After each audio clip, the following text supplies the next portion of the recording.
اللہ تعالیٰ نے حضرت عیسیٰ علیہ السلام کو زندہ آسمان پر کیوں اٹھایا تھا؟ اللہ نے عیسیٰ علیہ السلام کو زندہ آسمان پر کیوں اٹھایا تھا؟ عیسیٰ علیہ السلام کو مسیح کہا جاتا ہے۔ اس کا مطلب ہے کثرت سے زمین کی سیاحت کرنے والا، یا اس کا معنی ہاتھ پھیرنے والا ہے، کیونکہ آپ ہاتھ پھیر کر اللہ کے حکم سے مریضوں کو شفا یاب فرماتے تھے۔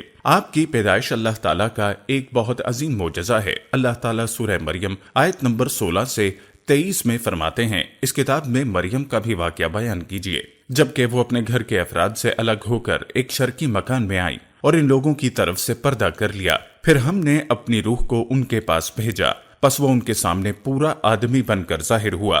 یہ کہنے لگی، تجھ سے رحمان کی پناہ مانگتی ہوں، اگر تو اللہ سے ڈرنے والا ہے۔ اس نے جواب دیا، میں تو اللہ کا بھیجا ہوا قاصد ہوں، تجھے ایک پاکیزہ لڑکا دینے آیا ہوں۔ کہنے لگی، بھلا میرے ہاں بچہ کیسے ہو سکتا ہے؟ مجھے تو کسی انسان نے ہاتھ تک نہ لگایا اور نہ میں بدکار ہوں۔ اس نے کہا، بات تو یہی ہے، لیکن تیرے پروردگار کا ارشاد ہے کہ وہ مجھ پر بہت آسان ہے، ہم تو اسے لوگوں کے لیے ایک نشانی بنا دیں گے جو اپنی خاص رحمت۔ یہ تو ایک طے شدہ بات ہے۔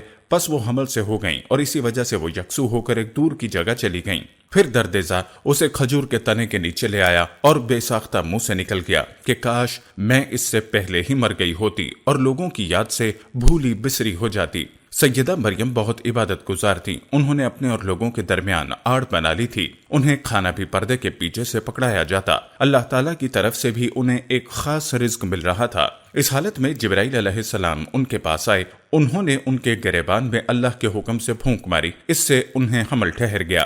ولادت کا وقت آیا، آپ لوگوں سے بہت دور یعنی بیت اللحم چلی گئیں۔ وہاں انہیں دردزا شروع ہوا، تب کہنے لگیں، کاش میں اس سے پہلے مر جاتی۔ اللہ تعالیٰ کی طرف سے ارشاد ہوا، سورہ مریم آیت نمبر 24 سے 28 میں ہے، اتنے میں اسے نیچے سے ہی آواز دی کہ آزردہ خاطر تیرے رب نے تیرے پاؤں تلے ایک چشمہ جاری کر دیا ہے اور اس کھجور کے تنے کو اپنی طرف ہلا، یہ تیرے سامنے تر و تازہ پکی کھجوریں گرا دے گا۔ اب چین سے کھا پی اور آنکھیں ٹھنڈی رکھ۔ اگر تجھے کوئی انسان نظر پڑ جائے تو کہہ دینا، میں نے اللہ رحمان کے نام کا روزہ مان رکھا ہے، میں آج کسی شخص سے بات نہ کروں گی۔ اب عیسیٰ کو لیے ہوئے وہ اپنی قوم کے پاس آئیں۔ سب کہنے لگے، مریم تو نے بڑی بری حرکت کی ہے، اے ہارون کی بہن، نہ تو تیرا باپ برا آدمی تھا اور نہ تیری ماں بدکار عورت۔ ہارون کی بہن مریم، یہاں ہارون سے مراد موسیٰ علیہ السلام کے بھائی ہارون علیہ السلام نہیں، بلکہ مریم علیہ السلام کے ایک بھائی کا نام ہارون تھا۔ قوم کی باتیں سن کر مریم علیہ السلام خاموش رہیں اور بچے کی طرف اشارہ کر دیا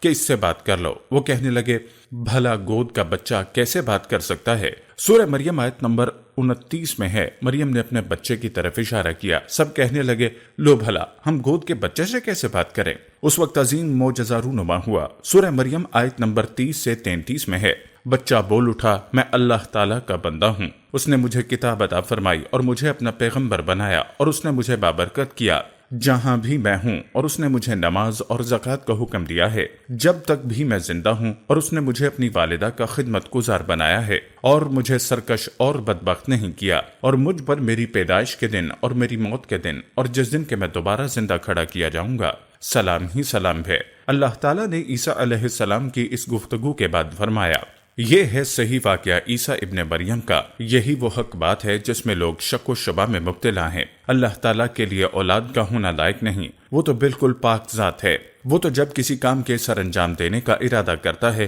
تو اسے کہہ دیتا ہے کہ ہو جا، اور وہ اسی وقت ہو جاتا ہے۔ میرا اور تم سب کا پروردگار صرف اللہ ہی ہے، تم سب اسی کی عبادت کرو، یہی سیدھی راہ ہے۔ اس طرح عیسیٰ علیہ السلام کی ولادت بغیر باپ کے ہوئی۔ اس معجزے کے بعد کئی فرقے گمراہ ہوئے اور کہا مریم اللہ کی بیوی۔ اس بات کی تردید کرتے ہوئے اللہ تعالیٰ سورہ جن آیت نمبر 3 میں فرماتے ہیں، اور بے شک ہمارے رب کی بڑی بلند شان ہے، نہ کسی کو اپنی بیوی بنایا نہ بیٹا۔ اللہ تعالیٰ سورہ مائدہ آیت نمبر 72 سے 74 میں فرماتے ہیں، بے شک وہ لوگ کافر ہو گئے جن کا قول ہے کہ مسیح ابن مریم ہی اللہ ہے، حالانکہ خود مسیح نے ان سے کہا تھا کہ اے بنی اسرائیل، اللہ ہی کی عبادت کرو جو میرا اور تمہارا سب کا رب ہے۔ یقین مانو کہ جو شخص اللہ کے ساتھ شریک ٹھہراتا ہے، اللہ تعالیٰ نے اس پر جنت حرام کر دی ہے، اس کا ٹھکانہ جہنم ہی ہے، اور گنہگاروں کی مدد کرنے والے کا کوئی ٹھکانہ نہ ہوگا۔ وہ لوگ بھی یقیناً کافر ہو گئے جنہوں نے کہا اللہ تین میں سے تیسرا ہے۔ دراصل اللہ تعالیٰ کے سوا کوئی معبود نہیں۔ اگر یہ لوگ اپنے اس قول سے باز نہ رہے تو ان میں سے جو کفر پر رہیں گے انہیں البناک عذاب ضرور پہنچیں گے۔ یہ لوگ اللہ کی طرف کیوں نہیں جھکتے اور استغفار کیوں نہیں کرتے؟ اللہ تو بہت ہی بخشنے والا بڑا مہربان ہے۔ سورہ مائدہ آیت نمبر 75 میں ہے، مسیح ابن مریم سوائے پیغمبر ہونے کے اور کچھ بھی نہیں۔ ان سے پہلے بھی بہت سے پیغمبر گزر چکے۔ ان کی والدہ ایک راست باز عورت تھیں، دونوں ماں بیٹا کھانا بھی کھایا کرتے تھے۔ اب دیکھیے کہ کس طرح ہم ان کے سامنے دلیلیں رکھتے ہیں، پھر غور کیجئے کہ وہ کس طرح پھیرے جاتے ہیں۔ اللہ تعالیٰ نے ان آیات نمبر 72 سے 75 میں عیسائیوں کے عقیدے کا رد کیا ہے، کیونکہ وہ مریم اور عیسیٰ علیہ السلام کو بھی اللہ کا حصہ مانتے ہیں۔ سورہ اخلاص میں بھی ان کے عقیدے کو ان الفاظ میں رد کیا گیا ہے، آپ کہہ دیجئے کہ وہ اللہ ایک ہے، اللہ بے نیاز ہے، نہ اس سے کوئی پیدا ہوا اور نہ وہ کسی سے پیدا ہوا اور نہ کوئی اس کا ہمسر ہے۔ لوگوں نے جب مریم علیہ السلام پر تہمت لگائی، انہیں بدکار کہا، تب اللہ نے فرمایا، سورہ نساء آیت نمبر 156 میں ہے، اور ان کے کفر کے باعث اور مریم پر بہت بڑا بہتان باندھنے کے باعث ہم نے ان پر لعنت کی۔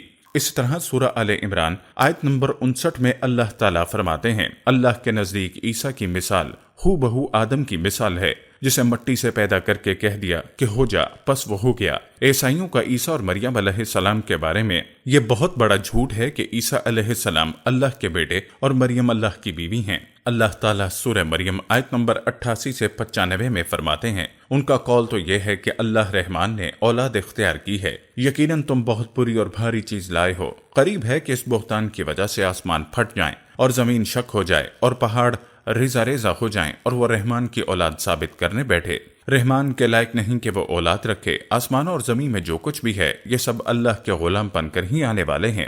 ان سب کو اس نے گھیر رکھا ہے، وہ سب کو پوری طرح گن بھی رکھا ہے۔ یہ سب کے سب قیامت کے دن اکیلے ان کے پاس حاضر ہونے والے ہیں۔ اللہ تعالیٰ سورہ انعام آیت نمبر 100 میں فرماتے ہیں، وہ آسمانوں اور زمینوں کا موجد ہے، اللہ تعالیٰ کے ہاں اولاد کہاں ہو سکتی ہے، حالانکہ اس کی تو کوئی بیوی ہی نہیں ہے، اور اللہ تعالیٰ نے ہر چیز کو پیدا کیا اور وہ ہر چیز کو خوب جانتا ہے۔ اسی طرح اللہ تعالیٰ سورہ زخرف آیت نمبر 81 میں فرماتے ہیں، آپ کہہ دیجئے اگر بالفرض رحمان کی اولاد ہوتی تو میں سب سے پہلے عبادت کرنے والا ہوتا۔ مطلب یہ کہ تم بغیر کسی دلیل کے ایسی بات کہے جا رہے ہو۔ عیسیٰ علیہ السلام پرورش پاتے رہے، آپ کی پرورش بیت میں ہوئی، آپ نے بچپن ہی میں کافی علم حاصل کر لیا، کیونکہ آپ کو اور آپ کی والدہ کو اللہ تعالیٰ نے جہان والوں کے لیے اپنی قدرت کی نشانی ٹھہرایا تھا۔ اللہ تعالیٰ سورہ مومنین آیت نمبر 50 میں فرماتے ہیں، اور ہم نے ابن مریم اور ان کی والدہ کو ایک نشانی بنایا اور ان دونوں کو بلند اوصاف قرار والی جگہ اور اعلیٰ مقام پانے والی جگہ میں پناہ دی۔ علماء کہتے ہیں کہ مریم علیہ السلام بیت الحم سے بیت المقدس کی طرف روانہ ہوئیں۔ بیت المقدس کے پاس ایک اونچی جگہ تھی، اس میں پانی کا چشمہ تھا، پھل بھی تھے۔ عیسیٰ علیہ السلام بڑے ہو گئے، ان میں علم و حکمت اور اصلاح کی علامات واضح ہو رہی تھیں، لیکن ابھی تک آپ کی نبوت نہیں تھی، یہاں تک کہ آپ کی عمر 30 سال ہو گئی۔ تب اللہ تعالیٰ نے آپ کو انجیل عطا فرمائی۔ اس کے بعد آپ نے اللہ کے رسول کی حیثیت سے دین کی دعوت شروع کی۔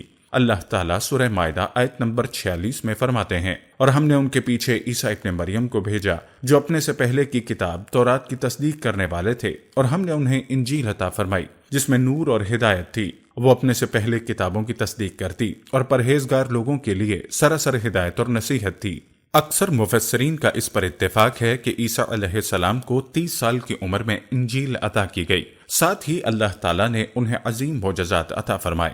سورہ آل عمران آیت نمبر 48 اور 49 میں اللہ تعالیٰ فرماتے ہیں، اور اللہ اسے لکھنا اور حکمت اور تورات اور انجیل سکھائے گا، اور وہ بنی اسرائیل کی طرف رسول ہوگا کہ میں تمہارے پاس تمہارے رب کی نشانی لایا ہوں۔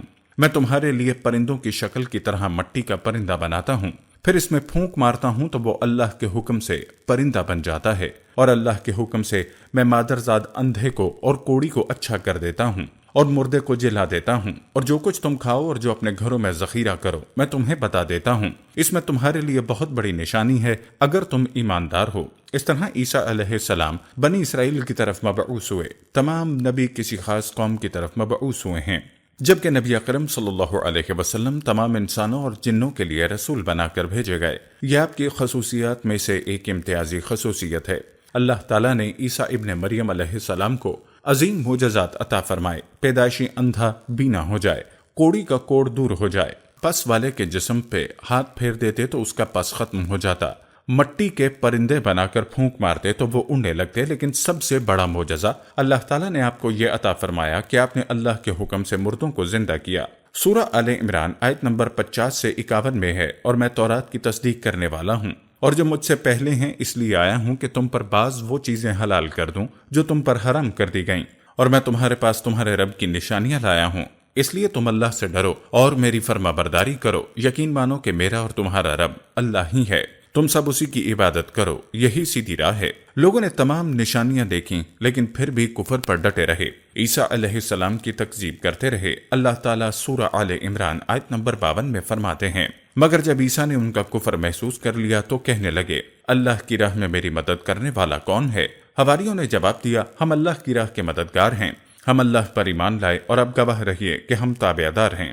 سورہ صفحہ آیت نمبر 14 میں اللہ تعالیٰ عیسیٰ علیہ السلام کی زبانی فرماتے ہیں، انہوں نے ایمانداروں کو مخاطب کر کے کہا، اے ایمان والو، تم اللہ کے مددگار بن جاؤ، جس طرح مریم کے بیٹے عیسیٰ نے حواریوں سے فرمایا کہ کون ہے جو اللہ کی راہ میں میرا مددگار بنے؟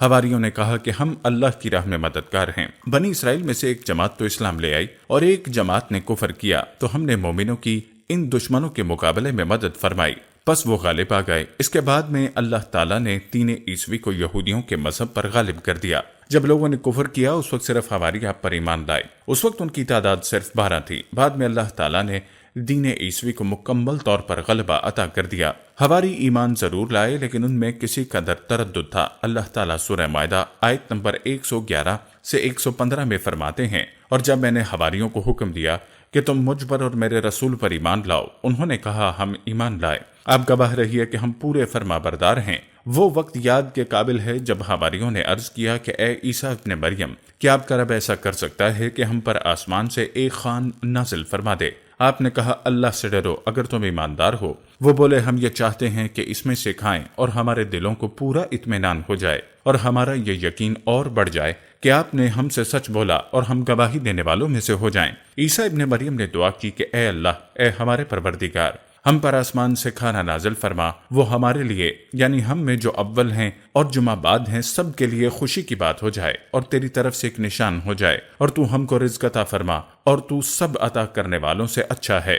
حق تعالی نے ارشاد فرمایا، میں وہ کھانا تم لوگوں پر نازل کرنے والا ہوں، پھر جو شخص تم میں سے اس کے بعد کفر کرے تو میں اس کو ایسی سزا دوں گا کہ وہ سزا دنیا جہان والوں میں کسی کو نہ دوں گا۔ یہ اللہ تعالیٰ کی سنت ہے کہ جب منہ مانگا معجزہ آ جائے اس کے بعد بھی لوگ کفر کریں، وہ تمام لوگ ہلاک کر دیے جاتے ہیں۔ آخر کار وہ کھانا اترنے لگا، انہوں نے اس کھانے کو کھایا اور ایمان پر قائم رہے، البتہ ان میں سے ایک نے خیانت کی۔ ان مسلسل معجزات کا لوگوں میں چرچا ہونے لگا۔ یہودی اور بادشاہوں کو اس بات کی فکر ستا رہی تھی کہ لوگ ان کی پیروی چھوڑ کر عیسیٰ ابن مریم کے پیروکار بن رہے ہیں، گویا ان کی حکومت ڈگمگا رہی تھی، دنیاوی بادشاہت بھی ہاتھ سے نکل رہی تھی اور دینی امور کی قیادت سے بھی ہاتھ دھونے پڑ رہے تھے۔ یہ صورتحال دیکھ کر یہودی عالم یہودی بادشاہ کے پاس گئے، اسے عیسیٰ علیہ السلام کے بارے میں خوف زدہ کرنے لگے، کہنے لگے وہ خود کو یہود کا بادشاہ خیال کرتا ہے اور دعویٰ کر رہا ہے کہ جلد تم سے بادشاہت چھین لے گا۔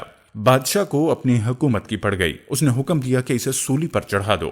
اس وقت سزا کا یہی طریقہ تھا، آدمی کو قتل نہیں کرتے تھے، سولی پر لٹکا دیا جاتا تھا، ہاتھ پیروں میں کیل ٹھونک دیے جاتے تھے، اسی حالت میں لٹکا ہوا وہ ختم ہو جاتا تھا۔ اس طرح یہودیوں نے عیسیٰ علیہ السلام کے قتل کا منصوبہ بنایا۔ یہ آپ کے رسول بننے کے 3 سال بعد کی بات ہے۔ انجیل متی کے مطابق یہودیوں نے جس شخص کو عیسیٰ علیہ السلام کے خلاف اتارا تھا وہ روم کا گورنر تھا، اس کا نام اوتاس پلاتس تھا۔ اس نے اپنے سپاہیوں کے ساتھ مل کر عیسیٰ علیہ السلام کو گرفتار کرنے کی سازش تیار کی اور عیسیٰ علیہ السلام کے ایک شاگرد یہودوا کو 30 دینار پر جاسوسی کے لیے تیار کر لیا۔ ان دنوں ایسا مذہبی تہوار منانے کے لیے بیت المقدس آئے ہوئے تھے، یہاں اپنے کھانا کھایا اور اپنے 11 شاگردوں سمیت شہر کے باہر ایک جگہ پر رات گزارنے کے لیے تشریف لے گئے۔ پھر اپنے شاگردوں سے الگ ہو کر اللہ سے دعا کرنے لگے کہ اے میرے پروردگار، اگر ہو سکے تو مجھ سے یہ پیالہ یعنی موت ٹل جائے۔ جواب میں تسلی نازل ہوئی۔ علماء کا اس بات پر اتفاق ہے کہ جب یہودی یہودوا کی رہنمائی میں وہاں پہنچے جہاں عیسیٰ علیہ السلام موجود تھے تو انہوں نے عیسیٰ اور حواریوں کو گھیرا کر لیا، تو عین اسی وقت اللہ تعالیٰ نے حضرت عیسیٰ علیہ السلام کو آسمان پر اٹھا لیا اور مخبری کرنے والے عیسیٰ کے شاگرد یہودوا پر عیسیٰ کی مشابہت ڈال دی، اگرچہ یہودیوں کے اہلکار، حکومت اور حتیٰ کے حواریوں نے بھی اسی کو عیسیٰ سمجھ لیا اور اس کو پھانسی پر چڑھا دیا، جیسا کہ سورہ نساء میں اللہ تعالیٰ فرماتے ہیں، اور اس وجہ سے بھی ہم نے ان پر لعنت کی جب انہوں نے کہا کہ ہم نے مسیح ابن مریم جو کہ اللہ کا رسول ہے اسے قتل کیا ہے، حالانکہ نہ تو انہوں نے اسے قتل کیا اور نہ سولی دی، ان کو صرف شبہ پڑ گیا۔